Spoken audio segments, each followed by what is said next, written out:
너희 타작마당과 포도주틀의 소출을 거두어 들인 후에 이래 동안 초막절을 지킬 것이요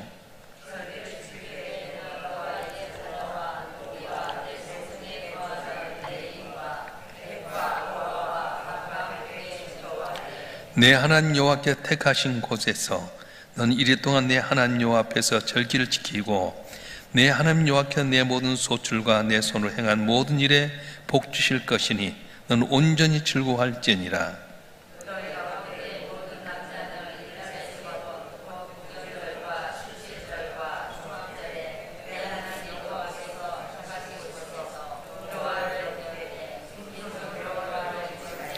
다 같이요. 각 사람이 내 하나님 여호와께서 주신 복을 따라 그 힘대로 드릴지니라. 아멘. 할렐루야. 오늘 추석 명절 날주 앞에 나온 여러분에게 남이 알지 못한 놀라운 복이 함께하길 주님으로 축원합니다. 오늘은 하나님께 우리 민족에 주신 고유명절 추석입니다. 추석은 8월 15일로 음력 8월 15일로 이걸 중초절, 한가위, 가배절 이렇게 이야기를 합니다. 여기서 이제 한가위라 할 때는 한이란 말 크단 말이고 가위란 말은 가운데란 말인데 다시 말하면 8월 한가운데에 있는 달이다. 또 추석을 중추절이라고 부르게 되는데 이 가을을 세 절기로 나눠서 상추절, 중추절, 하추절 이렇게 하게 되는데 바로 음력 8월 15일이 8월이 중간에 있기 때문에 중추절 이렇게 부르게 됩니다. 이제 이 추석이 구약 성경 무엇과 같냐면은 추수감사절, 초실주가 비슷합니다. 그런데 이 추석과 추수감사절의 공통점이 뭐냐면 감사한다는 거예요. 추석에 불신자들은 햅쌀로 술과 떡을 만들어서 각각 음식과 오색 과일로 말미암아서 조상의 차례를 지내고 산소를 찾아가고 또 성묘하게 됩니다. 근데 이 추석이라고 하는 게 우리나라는 삼국시대부터 이어져 왔는데 추석을 한가위로 지켰습니다. 그래서 새로 익은 곡식과 과일로 말미암아서 제사를 겸하여 감사한 날로 지켰는데 오늘 본문에 보게 되면 이스라엘 백성들이 중요한 세 가지 절기를 지켜라. 첫째 무교절이고 두 번째는 칠칠절이고 세 번째는 초실절, 초막절이라고 하는 겁니다. 이 무교절은 뭐냐면 애굽 땅에서 출애굽했던 그때를 기면 6월절로 지키면서 일주일 동안 지키는 것이 바로 이 무교절이었습니다. 또 여름에 과실을 맺어가지고 보리를 거두어서 한 것이 맥주절, 또 칠칠절이라고 하게 되고요. 가을에 처음 익은 열매를 갖고 예배를 드린 것이 바로 초실절, 추수감사절이었습니다. 이스라엘 민족은 이 1년에 이 세 번째를 꼭 지켜라. 모든 이스라엘 남자는 예루살렘에 모여서 이 절기로 함께 예배 드리고 서로 공동체로 확인을 해라 이렇게 말씀하셨습니다.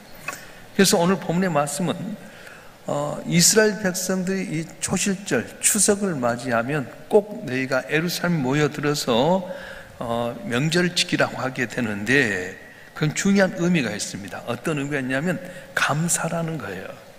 오늘 16절 17절 말씀 한번 읽어볼겠어요? 신명기 16장 16절 17절 시작. 너희 가운데 모든 남자는 1년에 3번 그 무교절과 칠칠절과 초막절에 내 하나님 여호와께서 택하신 곳에서 여호와를 비옥되 빈손 여호와를 비옥지 말고 각 사람 내 하나님 여호와께 주신 복을 따라 그 힘대로 드릴지니라. 아멘. 쉽게 말하면 은혜 받은 대로 감사하는 겁니다. 그것이 바로 명절의 의미입니다. 오늘 우리가 추석을 맞이할 때도 받은 은혜를 감사해라. 농부들의 마음은 항상 하늘에 있었습니다.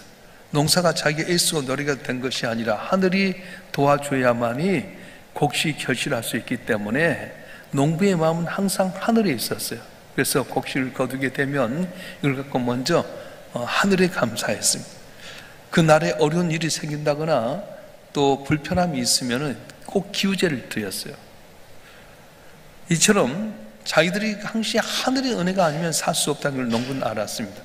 옛날에는 동네에서 불효자가 나오면은 동네 어른들이 그 불효자를 꽉 잡았어요. 왜냐? 불효자 한 사람 때문에 우리 마을에 복이 임하지 못한다. 그래서 불효자가 있으면 온 마을이 불효자를 아주 징계했고요. 또 동네 살인 사건이 생기게 되면 동네 사람들이 다 회개하는 마음으로 제사를 하늘에 드렸어요. 그만큼 하늘이 복을 주야 사는 거지 내가 노력하고 애써 된 것 아니다. 그런 의미에서 우리 조상들은 이 추석이 되게 되면 또 어떤 일이 있게 되면 항상 하늘에 제사를 드렸다고 하는 겁니다. 시편 65편 9절과 10절에 보게 되면 이런 내용이 나오는데 한번 읽어볼까요? 시작.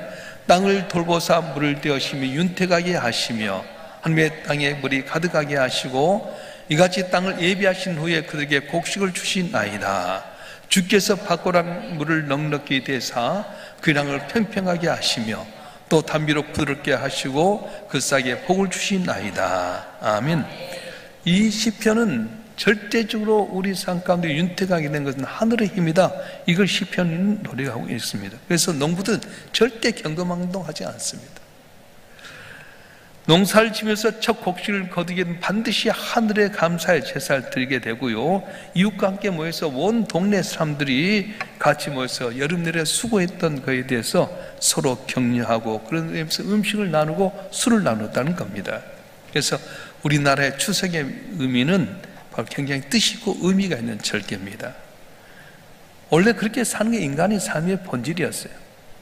하늘의 도움을 받아 사는 인간이 하나님께 감사하고 하나님께 우리에게 주신 그 가정들에 대해서 소중히 여기면서 살게 된 게 하나님의 뜻이었다고 하는 거예요. 그런데 사람은 은혜를 저버릴 때가 많습니다.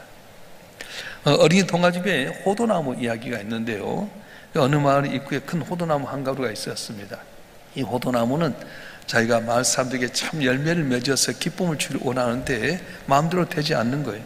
그래서 이 호도나무가 나름대로 열심히 노력하고 애쓴 가운데 마침내 몇 년이 흘러가지고 포도 열매가 이렇게 열매를 맺게 됐습니다. 그런데 이렇게 호도 열매가 맺어지게 했는데 동네 사람들 가운데 335 짝을 오더니 갑자기 돌멩이로 호도나무를 던지는 겁니다. 그 호도 가지에 붙어있는 호도 알들이 돌멩이만 툭툭툭 떨어졌어요. 근데 좀 지나고 나니까 애들이 장대를 갖고 와서 높은 장대로 또 호도나무를 가지를 치는 거예요. 그러면 이 호도나무는 상처를 받게 되고 막 껍질이 벗겨지는 가운데 호도가 툭툭툭 떨어지게 됩니다. 그래서 사람들이 매번 열매가 또 맺어지게 되면 계속 가서 때리고 돌 던지고 그런 거였어요. 그때 이 호도나무가 이렇게 탄식합니다. 아, 나는 사람들에게 열매를 주려고 오랜 세월 동안 애쓰며 노력했는데 사람들은 정말 은혜를 모르는구나, 이런 말을 했다는 겁니다.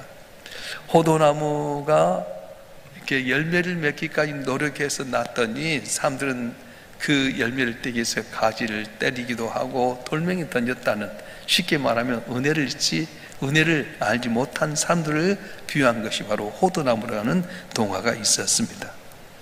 요즘 우리는 감사를 잃어버린 시대 속에 살아가고 있습니다. 아니, 감사하기 큰 온수를, 은혜를 온수로 갚는 경우가 많아요. 어떤 분이 물에 빠졌답니다. 내 물에 빠졌는데 그 사람 건져내게 머리를 이렇게 잡아채가지고 끄집어냈더니 물에 나온 다음에 하는 말이, 아이고 너무 머리를 심하게 뽑아가지고 머리털 다 빠졌다고 원망하더라는 거예요. 여러분, 감사가 메말르기 시작하면 그때부터 신앙의 타락이 온다고 합니다. 감사가 말렸다고 하는 것은 받은 은혜를 잊어버렸다는 것입니다. 그러니까 여러분 어떻습니까? 은혜를 감사하며 삽니까? 당연하다고 살아갑니까? 감사는 승리하는 생의 지렛대가 된답니다. 그래서 그 사람 영성을 가늠할 수 있는 길은 그분이 감사하는가 안 하는가 보면 안다는 거예요. 아무리 신앙생활 좋은 것 같고요, 직분 받고 몇십 년 믿은 것 같아도 감사가 없으면 그건 신앙의 영적인 면에서 아주 제로라는 거예요. 추석의 본래 의미는 한 해의 풍성한 열매로 인해서 하나님 앞에 감사, 찬송을 돌리고 또 이웃과 더불어서 서로 화목하고, 그래서 이것을 통해서 서로 간에 기쁨을 누리는 것이 바로 추석의 본래 의미라고 하는 겁니다. 그런데 오늘날 우리는 어떻습니까? 우리 조상들은 하나님 몰랐기 때문에 조상들에 대해서 우리가 섬긴다 하지만 우리 믿는 성도들은 죽은 조상들에게 복 주는 것이 아니라 전능하신 하나님 우리에게 복 주는 걸 깨닫고 하나님께 감사하고 또 우리에게 주신 귀한 공동체, 서로가 이웃 간의 화목함으로 말미암아 승리하는 우리 성도들 되었으면 좋겠습니다. 할렐루야. 추석의 또 다른 의미는 결속이라고 하는 거예요. 오늘 14절 말씀 한번 볼까요? 신명기 16장 14절 시작. 절기를 지킬 땐 너와 내 자녀와 노비와 내 성중에 거주하는 레인과 객과 가부가 함께 즐거워하되. 아멘. 이 말은 가정의 결속을 지켜라, 그런 뜻입니다. 이웃과 민족의 결속도 다져라. 하나님께서 우리 인간에게 주신 가장 지대한 관심이 뭐냐면 가정이 하나 되는 거였어요. 아담 혼자 있는 게 좋지 않아서 아담을 깊게 잠들게 하고 갈비뼈를 뽑아서 여자를 만들어 가정을 주었습니다. 그래서 하나님의 관심은 가정이었습니다. 가정이 이렇게 하나 된 걸 참 좋아하셨어요. 성경에도 보게 되면 언제나 가정이 건강할 때 그 가정이 복을 받고 나라가 평안해졌는데, 가정이 흐트러지면 나라도 흐트러진 겁니다. 여러분 가정 하나가 잘하면 사회가 밝아지게 되고요, 나라가 좋아지지 않겠어요? 그래서 가정 파괴 보면 옛날이나 오늘날은 아주 중벌에 처하게 됩니다. 가정을 해치는 아주 불경건한 요소를 제거하라고 말씀하는데, 무엇보다 우리에게 중요한 건 가정이 건강해야 된다. 그래서 여러분, 이렇게 추석이나 설 명절이 있을 때에 그냥 이렇게 한 번씩 모이는 거지, 추석 명절이 없으면 아마 가족이 일생에 한 번도 못 만날 거예요. 추석 명절, 설 명절을 통해서 너희 가족이 하나로 되어서 하나님께 예비하고 형제 간에 서로 얽히고 묶였던 게 풀고 사랑하고 해서 가족을 결속하는 의미가 있는데, 요즘은 너무 자기 이기주의로 해가지고 명절 맞으면 회의로 나가버리고 놀러 가버리고 하나가 안 되지 않습니까? 가정은 사람의 몸으로 말하면 심장과 같습니다. 심장이 건강한 사람이 건강한 사람이듯이 가정이 건강할 때 그 사회가 건강하고 밝은 사회가 될 수 있는데, 하나님이 이 명절을 통해서 어떻게 가정의 결속을 다시게 만들었어요. 중국도 이렇게 추석이나 설이 되면 완전히 며칠 쉬고 가정을 찾아가지 않습니까?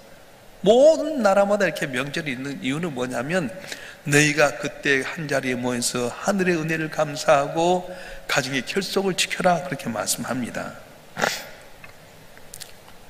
그러면서 이제 우리 기독교인들은 이 명절을 잘 활용해야 됩니다. 가정의 건강을 위해서 어떻게 해야 될 것인가? 힘들어도 같이 추석날을 함께 모여라, 설날을 함께 모여라, 같이 함께 예배하고 서로 칭찬하고 자랑하고 격려하면서 가정을 편을 이루라. 이게 하나님께 주신 복이다 말씀하셨습니다.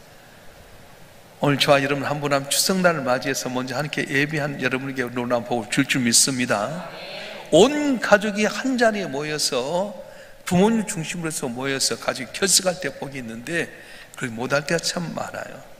우리 기독교인들, 예수를 믿는 사람들만이라도 성경에 말한 대로 가정의 소중함을 깨닫고 한 자리에 모여서 예배하고 하나됨을 말미암아 승리하는 귀한 은혜가 있어지길 간절히 바랍니다. 바랍니다. 할렐루야. 자, 그래서 너희는 가족이 같이 모이되 객과 가부까지 네 가정의 속에는 다 이렇게 모이라고 했어요. 우리가 기억했으면 좋겠고요. 또 하나는 추석의 의미는 뭐냐면 감사도 있고 결속도 있지만 결실한다는 의미가 있습니다. 추석은 결실의 의미를 지닌 절기인데요, 추석은 가을에 이제 중심이고 심장입니다. 그래서 여러분 이 가을철이 되면 과일이 다 익지 않습니까? 결실한다는 겁니다. 시편 65편 13절 말씀 한번 읽어볼까요? 시작. 초장은 양떼로 옷 입었고 골짜기는 곡식으로 덮였음에 그들이 다 즐거이 외치고 또 노래하나이다. 아멘. 초장은 양떼로 옷 입었고 골짜기는 곡식으로 덮였음에 그들이 다 즐거이 외치고 또 노래하나이다. 이게 바로 천국의 모습이다. 결실하는 모습. 여러분, 전쟁이나 국가 재난 시에는 명절이 없습니다. 지금 우크라이나라든가 이스라엘 같은 데는 전쟁이 일어나면 명절을 못 세잖아요. 명절이 되면 한자리에 모여서 하나님께 결실했던 것에 대해서 감사하고 해야 될 텐데, 나라에 어려움이 있으면 명절이 없어지게 된 겁니다. 그래서 하나님께서 이스라엘 백성들이 회개를 촉구하게 될 때 뭐라고 말씀하시냐면, 너희가 회개하지 않으면 내가 너에게 안식일을 빼앗고 명절을 빼앗겠다, 그렇게 말씀하셨습니다. 너희가 회개하지 않으면 너에게 준 축복의 절기인 안식일도 빼앗아 버리고 명절도 빼앗아 버린다 말씀합니다. 그 명절은 언제 누리는 겁니까? 평화시에 누리는 겁니다. 그러면서 시편 65편의 말씀 천국의 모습이라 말했어요. 초장은 양떼로 옷 입었고 골짜기는 곡식으로 덮였음에 그들이 다 즐거워 외치고 또 노래하나이다.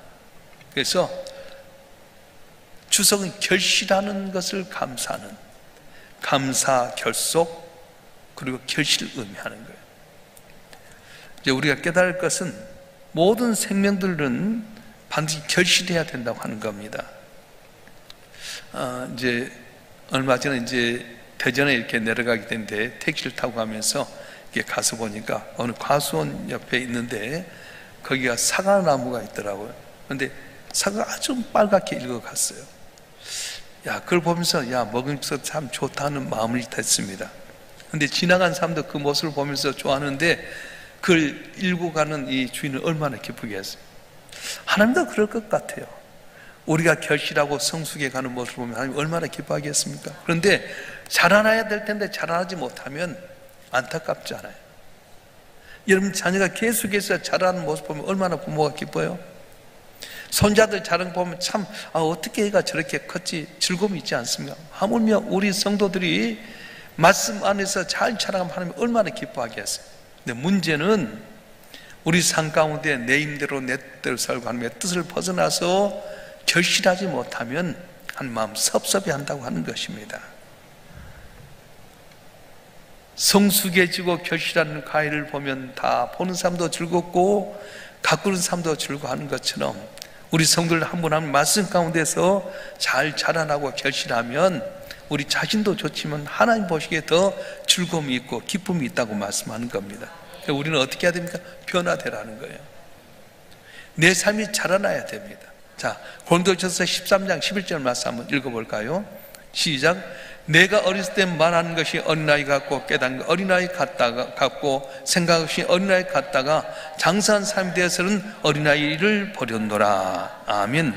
어렸을 때는 말하는 것이 어린아이 같고 깨닫는 것이 어린아이 같고 생각 어린아이 같다가 장사한 사람이 되어서는 어린아이를 버렸노라 말씀합니다. 자라나야 되는 거예요. 해년마다 여러분 신앙이 자라나야 됩니다. 믿음이 성숙해져야 됩니다.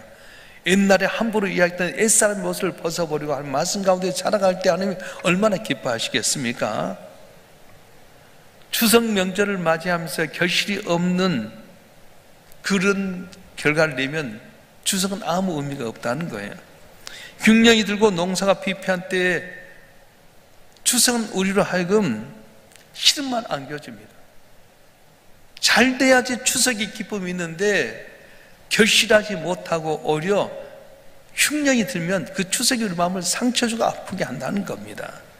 그래서 우리는 이 추석 명절에 큰 어려움 없이 좋은 결실 맺게 하신 하나님께 감사하고 우리 주신 가정에 대해서 서로 이때 부모를 중심으로 하나님께 예비하고 형제를 위하며 결속하고 그리고 한 단계 믿음이 잘 자라나서 결실함으로 말미암아 주 앞에 인정받는 우리 성도들이 되었으면 좋겠습니다. 오늘 추석 명절을 통해서 주 앞에 나와서 예배한 여러분 모두에게 주의 크신 은혜가 함께하길 주님으로 축원합니다. 축원합니다. 기도하겠습니다.